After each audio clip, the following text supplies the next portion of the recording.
শেখ মেহেদী যখন press conference শেষ করে চলে যাচ্ছেন তখন তার চোখে মুখে ক্লান্তির পাশাপাশি আত্মতৃপ্তির একটা ব্যাপারটাও ছিল, কারণ তিনি যে দলটাকে বহন করছেন সেই দলটা গত 2 দিন অনেক নেতিবাচক ব্যাপার সামলেছে। সেই দলটার উপরে এমন কোনো ঝড় যায়নি যে দলটা সামলাতে পারেনি।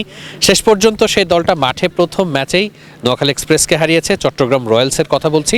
এবং এই দলটার বিশেষ কিছু দিক আছে, আমি ঠিক সেই ব্যাপারগুলো নিয়ে একটু কথা বলতে চাই। বাংলাদেশ ক্রিকেট বোর্ড বিসিবি যেহেতু আসলে এই দলটার এখন দায়িত্ব নিয়েছে, তাই আগামীতে ফ্র্যাঞ্চাইজিগুলো মানে যেভাবে বিদেশি ক্রিকেটার আনেন সেক্ষেত্রে বিসিবি আসলে কিভাবে আনবে। বিসিবি যখন আসলে একটা দলের দায়িত্ব নেয় তখন তো আসলে সেই দলে খুব নাম করা বিদেশি ক্রিকেটার আসতে পারে এমন সম্ভাবনার কথা শোনা যায়, এবং আমরা তেমন কয়েকটা নাম শুনেছি, যদিও ফাইনাল না হওয়া পর্যন্ত আমরা সেগুলো রিভিল করতে পারছি না। বাট যে নামগুলোই বিসিবি আনতে যাচ্ছে এই চট্টগ্রাম রয়্যালসের জন্য, সেখানে খুব স্পেসিফিকলি খুব দারুণ একজন বা দুইজন অলরাউন্ডার, টপ অর্ডারের একজন ব্যাটসম্যান, ঠিক যেটা আসলে প্রয়োজন সেটাই আসলে বিসিবি আনার চেষ্টা করছে।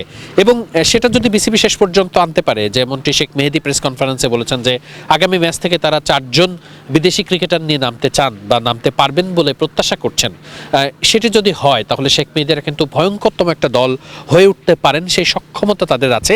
কেন আমি সে কথা বলছি? কারণ তাদের দলে অন্তত 3 জন খুব প্রুভেন ইন্টারন্যাশনাল লেভেলের বলার আছেন যারা দেশি ক্রিকেটার। আমি যদি তানভীরের কথা বলি, শেখ মেহেদী নিজে রয়েছেন, এর সাথে শরীফুল ইসলাম, যারা 3 জনই কিন্তু সবসময় জাতীয় দলে খেলার মধ্যে থাকেন। তানভীর তো নিয়মিত ওয়ানডে দলের প্লেয়ার, শেখ মেহেদী টি-20 স্কোয়াডের অবধারিত একজন সদস্য, শরীফুল ইসলামও বিশ্বকাপ স্কোয়াডে জায়গা পেতে পারেন, অথবা জায়গা না পেলেও স্ট্যান্ড বাই থাকবেন, এমন সম্ভাবনা আছে। তাই এমন 3 জন বলার যখন একটা দলের শক্তির জায়গায় থাকে তখন কিন্তু সেই দলের খুব মানে স্বাভাবিকভাবেই যে কোনো টুর্নামেন্ট জিততে গেলে, আপনার যে কোনো দল ভালো করতে গেলে আপনাকে কিন্তু বোলিং লাইন আপটা খুব স্ট্রং হতে হবে। সেই জায়গাটা কিন্তু শেখ মেহেদীর শক্তির জায়গা, ওই শক্তির জায়গাটা চট্টগ্রাম রয়্যালসের আছে। তাই খুব স্বাভাবিকভাবেই টপ অর্ডার এবং মিডল অর্ডারে যদি তারা খুব ভালো মানের ব্যাটসম্যান এবং অলরাউন্ডার অ্যাড করতে পারেন, সেটা কিন্তু তাদের জন্য খুব দারুণ একটা একাদশ তৈরি করতে সাহায্য করবে। এবং বাংলাদেশ ক্রিকেট বোর্ড কিন্তু সেটা নিয়ে কাজ করছে। আমরা জানি ক্রিকেট বোর্ড এই দলটার যে টিম ম্যানেজমেন্ট আছে সেটা কিন্তু পুরোটাই বদলে ফেলেছে।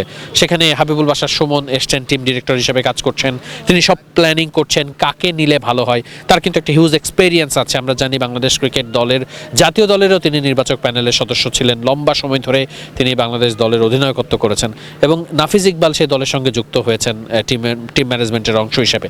তাই এই নামগুলো দেখলে কিন্তু আমরা আসলে সেই প্রেডিক্টটা করতেই পারি যে এই দলে বিদেশি ক্রিকেটার আসার ক্ষেত্রে খুব বড় বড় নাম আমরা হয়তো বা চমক দেখতে পারি, এবং যেই চমকগুলো চট্টগ্রাম রয়্যালসকে দারুণ একটা দলে পরিণত করতে পারে। এবং প্রথম ম্যাচে তারা যে আসলে রিদমটা পেল, এত নেতিবাচক ব্যাপারগুলোর মধ্যেও তারা যে রিদমটা পেয়েছে, সেটা নিশ্চয়ই তাদেরকে ভবিষ্যতে দল গড়তে বা ভবিষ্যতে যে ম্যাচগুলো আছে সেখানে ভালো করতে অনেক বেশি সাহায্য করবে। সিলেট আন্তর্জাতিক ক্রিকেট স্টেডিয়াম থেকে ওয়াহিদ মুরাদ, মিডফিল্ড।